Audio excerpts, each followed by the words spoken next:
That's okay. And now to the business of the day. Without further ado, I call to the podium our Chair of the Day, past President Peter Rogers, to take over the meeting. Thank you, President Chris. It's my extraordinary pleasure to assist President Chris in the presentation of the Monash Medal for 2023 to Richard Elkington. But just a little bit of introduction first on the Monash Medal itself. John Monash, of course, was one of our club's founding members at the commencement of our club in 1921 and subsequently became our second president for the year 1922-23. On this day, talk about historic moments. There's always a historic moment in this club. 100 years to the day, John Monash himself stood here, except it was down at the town hall. He just stepped down as president of the club, and he was asked to say a few words at the club meeting about of Amiens. And the minute of our meeting 100 years ago contain this brief one-paragraph account of the battle, which greatly assisted, as you know, the end of the war in less than 100 days from the 8th of August. The club also had an official guest on that occasion, and that was Dr. David Rivett, who, like John Monash, had also spent time overseas during the war. In his case, he was working on the production of ammonium nitrate, the mining explosive, which is still used today. He married Stella Deakin, who was the daughter of our second Prime Minister, who he met at university, and later became the chairman of the CSIRO.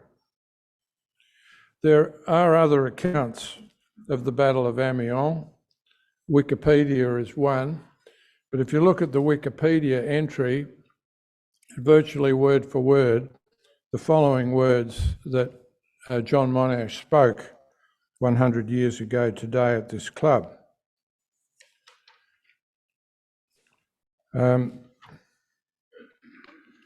The minutes record Sir John gave a most interesting address on the Battle of Amiens and spoke of the new tank that was used in this battle for the first time, and also of the new type of attack by the infantry.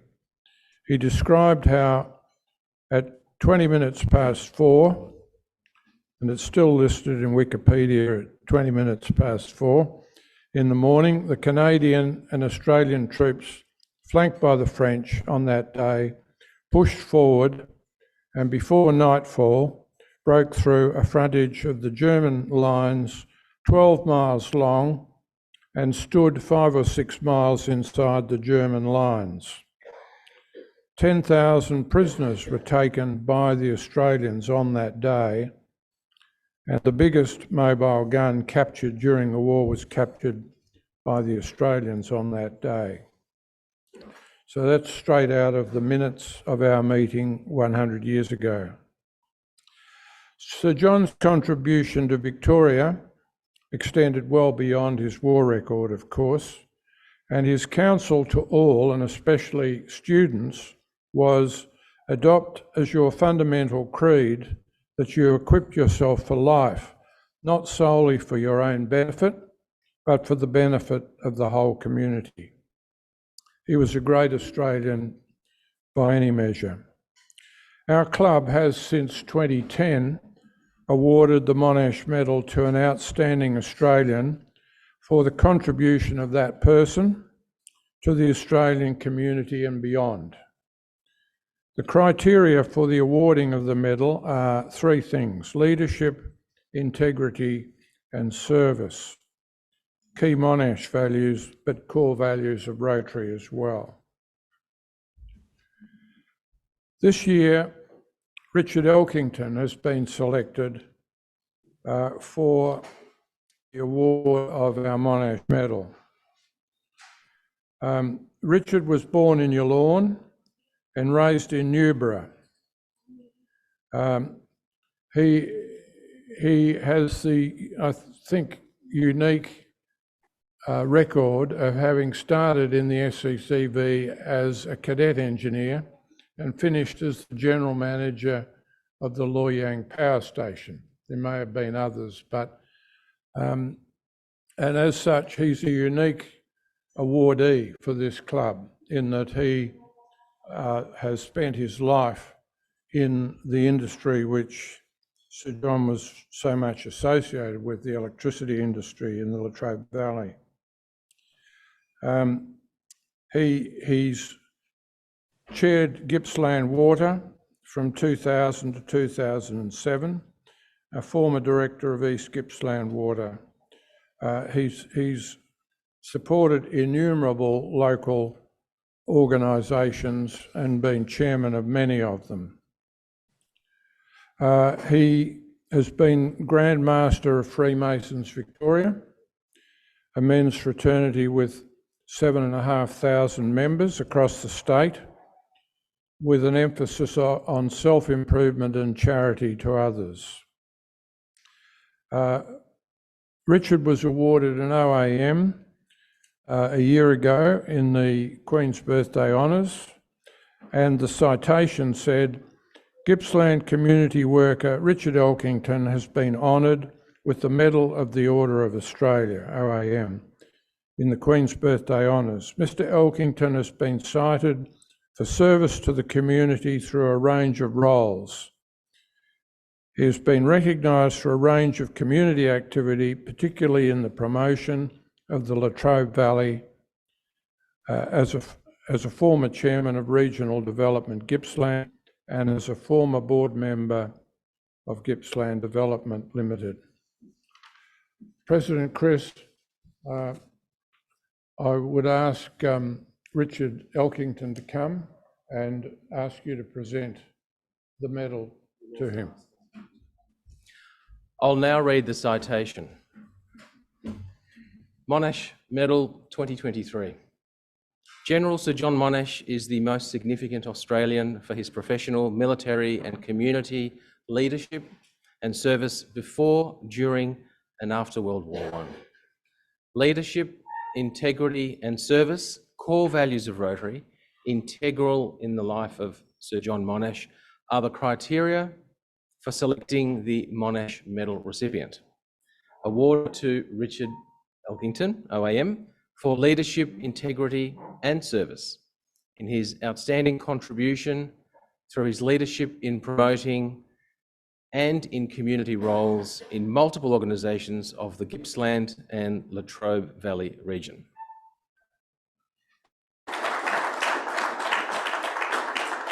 I'll now ask Mike Bennett on the podium to provide the Monash Medal to Richard Elkington. And here's the medal itself. Congratulations. Thank you.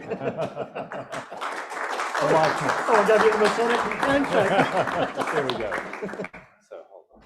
Thank you, Michael. Thank you, President Chris. Richard, over to you to respond to the club. Thank you very much. Richard. Just as well I don't write speeches because I'm now down to 20 minutes on a subject I talk about for hours, because not one day, hardly a day in my life in the energy sector where I couldn't wait to get to work. Work's so exciting. And why is that? Oh, by the way, I should do the formal bit first. President Chris, Peter, Michael Bennett. It's a great thrill actually to be presented with this medal by Sir John Monash's grandson. We have a number of distinguished guests here, including past winners of the Sir John Monash Medal. Peter Darble, there's another one here too, isn't there? Peter Darble's here. We've got the former Governor General, Peter Hollingworth, whom I was delighted to meet again at the entrance to this meeting. Work in the electricity industry was extremely exciting. I was born in Yallourn, of Scottish immigrant parents who came here to work in the electricity undertakings in the Latrobe Valley. My grandfather became a teacher at Yallourn Tech School. My father was firstly a tradesman and then an operator at Yallourn Power Station. Lived mostly in Newborough, not Moe, Newborough. And I get time of day by the whistle, which was the whistle from the Emden, from Yallourn Power Station. Went off about 4:15 every afternoon. I became dux of the secondary school. So SEC plucked me out of obscurity, gave me a scholarship to pursue mechanical engineering. I didn't have any say in it, that's what I was given. Paid for all the fees, got holidays. My holiday was working in the electricity undertakings. In fact, the first year's holidays was working at Yallourn Power Station when the old A station was still in operation. What an exciting place that was. Then the final year, mechanical engineering, I did a 2-year cadetship, spent 6 months at Yallourn Power Station, which was then C, D and E station with bits of B, the turbo generator bits. I must admit, I did find work completely unchallenging and undemanding. I wanted work that totally consume me. Because the SEC was largely about form rather than substance, start on time, finish on time is not real. And I very well, but I always wanted to sing, so I joined the theatre company. I got involved with politics to pursue a better society. Got involved with the Freemasons. Look, set of values to frame my life. My first management was only one that I ever wanted at the old Yallourn Power Station.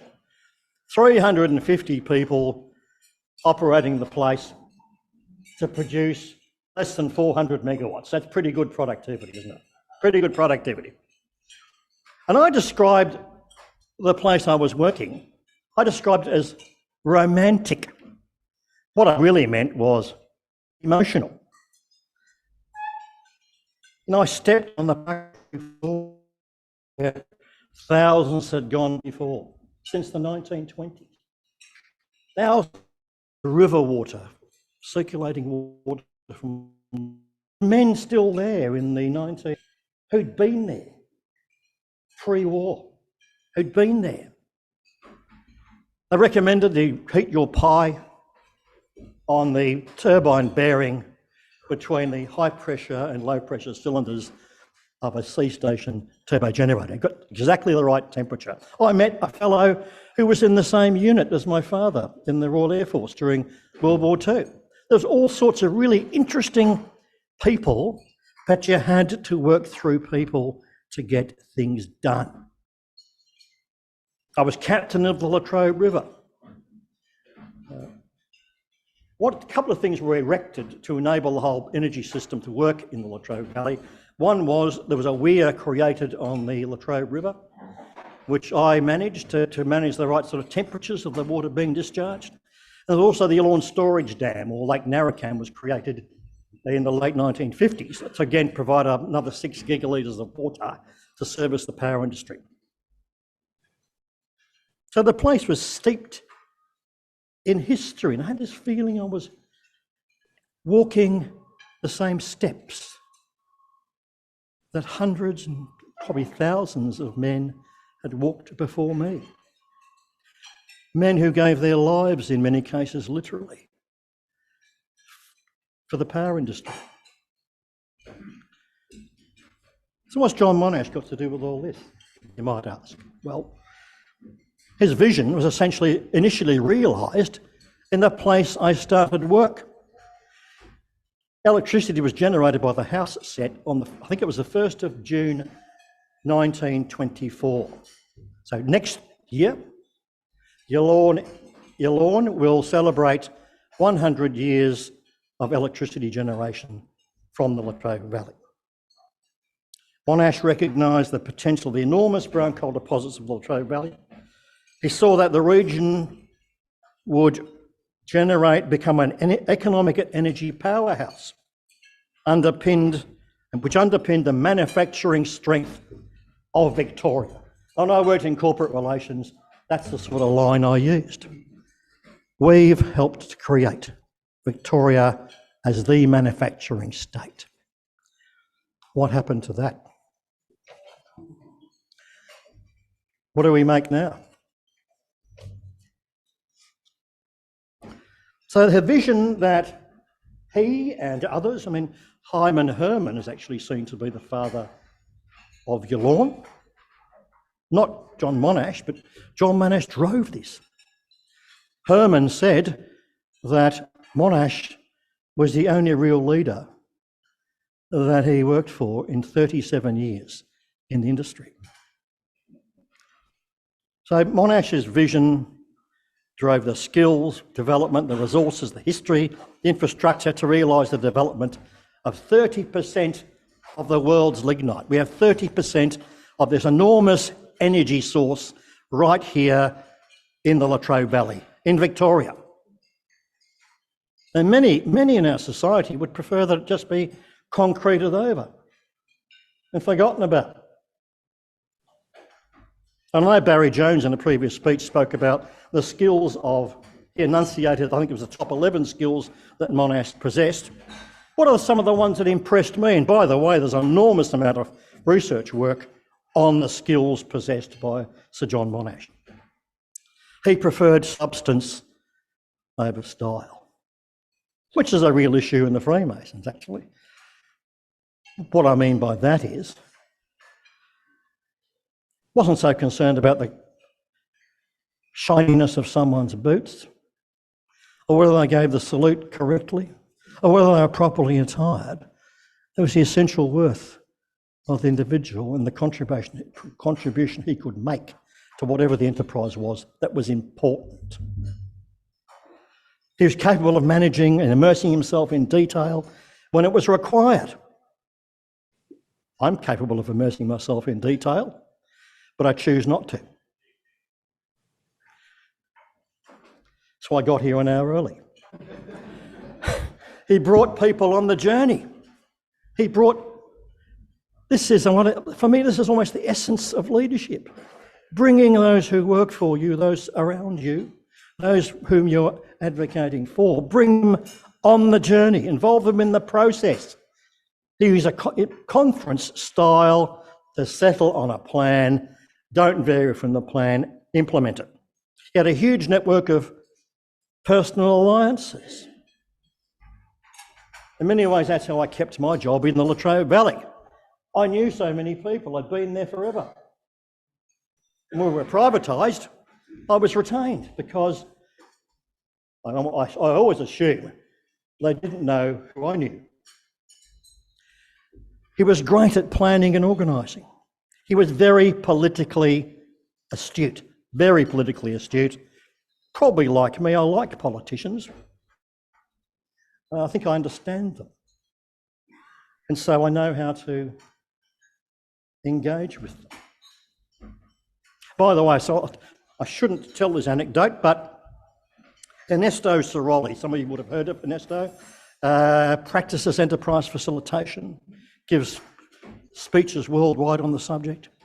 He said, the difference I observe in Australia is those industries, those individuals who deal with government in Australia say, oh, thank you, Minister. Thank you for giving me my money. Thank you for giving me the swimming pool when what I really wanted was a manufacturing business. Thank you for your graciousness and your generosity in giving me my money. Whereas in the United States, the process is, Minister, you work for me. I pay your bills. This is what I want, and I want it now. It does work, actually. It does work. I'm convinced it works. Unless somebody knows what you want, you're not going to get it. Energy, passion, humility is a quality which many leaders, or people who call themselves leaders, do not display in any sense. He understood the nature and the character of his soldiers and his subordinates. He personally associated himself with marketing the vision.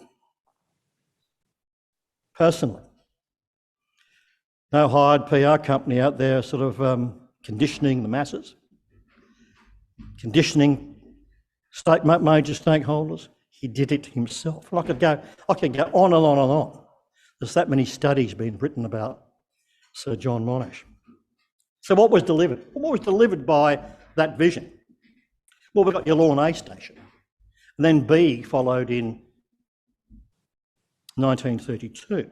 Just think about it. A station with 6 12.5 megawatt turbo generators. So work that out. 75 megawatts. That was it. The supply Victoria. 75. We got the Yallourn mine. We got the township of Yallourn, a model garden town. I went to the pictures there. Had a tech school to provide skilled engineering and science graduates for the industry. It had a pool, it had a hospital, it had modern, up-to-date, contemporary facilities, essentially for the Latrobe Valley. There was research into brown coal science, into brown coal products. We had a railway line to Yallourn. We had huge infrastructure development to service the industry of the Latrobe Valley. Freight, wastewater, transmission lines, etc., etc. And of course, one of the most difficult tasks for John Monash was actually endeavouring to deal with the municipal electrical undertakings which used to operate in Victoria. And most of them existed, some of them existed until quite recently. The problem had to be dealt with again as a consequence of privatisation. I could go on and talk about the development of the power industry. In fact, last time I gave this talk, it was an hour and a half without notes. So when did things start to change? So what's happened? What's happened down there in the valley? We often read about that in the Metro press. You know, the downtrodden and oppressed in the Latrobe Valley. Well, the last power station got built in 1996. That was the last unit, last development. There's been a series of closures since. The corporatisation of the businesses, the downsizing commenced in the late 1980s. There was corporatisation, which is essentially breaking up into single units, own boards. That commenced in 1995. And then the business I was associated with, which was Loy Yang Power, that was privatised to a group of American investors in 1997 for $5 billion. $5 billion. And would reduce the numbers in the Latrobe Valley from something of the order of in excess of 10,000 directly employed by the industry down to about 2,000, with many more on contract. Much sympathy for the Latrobe Valley during all that? Don't think so. I think the general view was, these guys down there, they've all been in subsidised jobs for years. You know, the Puffin report in 1975 said that through all of the economic downturns, almost since 51, the Depression, the Latrobe Valley had never suffered any ill effects of economic downturn because of the continued presence of the energy sector. Created a dependent society with a cargo cult mentality. This is all, I'm assuming this is Chatham House rules. We created the dependent society. Everything depended on the next power station being announced by the SEC. Community groups were funded. But the social impact of that change was horrendous, terrible. We all read historically about you could buy a house in Maui for $17,000. It's true. And associated with that, of course, was bits of the SEC, which had been part of a vertically integrated energy model, were blown to pieces. So we had the Herman, after Hyman Herman, research laboratories doing all sorts of research on lignite in association with universities like Monash or Melbourne. All of that had to be re-established under different entities. SEC had funded all of that. It wasn't there anymore. Now the mission of a private power generator and mine operator is to generate returns, to pay back the interest. When you pay $5 billion for a power company, I mean, it's all about the finance, isn't it? By the way, the first owners of Loy Yang lost their shirts. The place had to be revalued, and a new set of owners came in. So my worry currently is, I'm not arguing, and I can't, and I didn't when I was there. I can't argue for the continued use of brown coal for power generation, even though there are some really interesting models to do that with relatively high efficiency. I've actually managed research for the power generators of the Latrobe Valley. They're in fact a carbon capture plant at Loy Yang right now. Carbon capture and storage was all that was the talk of the town back in the late 2000s when Kevin Rudd put money on the table for it. Brown Coal Innovation Australia was established. They had difficulties even getting funding out of the state government. Sorry, the state Labor government. In fact, the Liberal parties know better. Created the vision for, I remember an engagement with Michael O'Brien when he was minister, and I said, oh, Michael, somebody really needs to do something about the social licence for the continued use of brown coal. Oh yeah, you're right, somebody should do something. And I said, do you know who that is, Michael? And he said, no. I said, it's you. You own the coal. It's your coal. We might have under licence. By the way, Michael, I've actually got a plan that can turn that around. I'll see my advisor. Of course, nothing happened. So both governments have been, in fact, spooked by the hysteria over climate change. The brown coal roadmap we produced in 2012 never released. A urea project, which has been on the books now for 20 years. Guy can't get coal. EPA canned under the state Liberal government integrated dry and gasification combined cycle plant with co-firing on gas.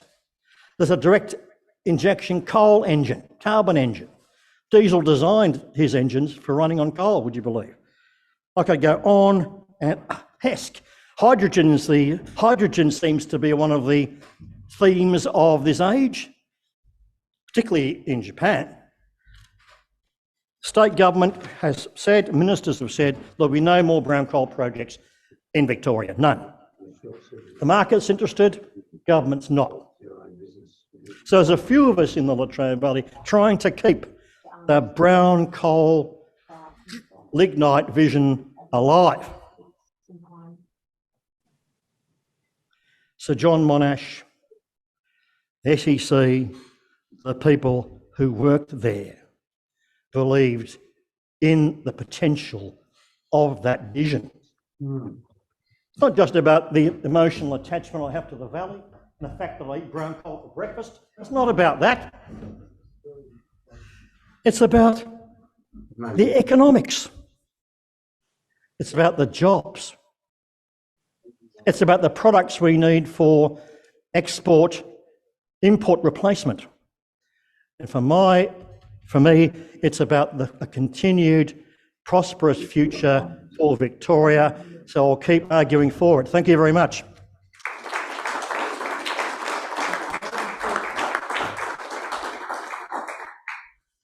Richard, a fantastic speech, thank you, and a wonderful personal history of the second 50 years of the vision of Sir John Monash.